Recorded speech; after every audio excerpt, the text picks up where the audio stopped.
Adjusting the rear seat position. To adjust the rear seat position, lift the lever under the seat and slide the seat forward or backward. You can adjust the backrest angle by pulling the pull ring at the lower part of the seat and moving it forward or backward. After the adjustment, make sure to lock the seat into position. You can fold the seat backrest by pulling the pull ring and pushing the backrest forward.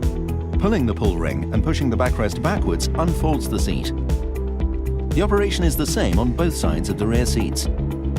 After unfolding the backrest to the stop position, shake the backrest to make sure it is firmly locked in place.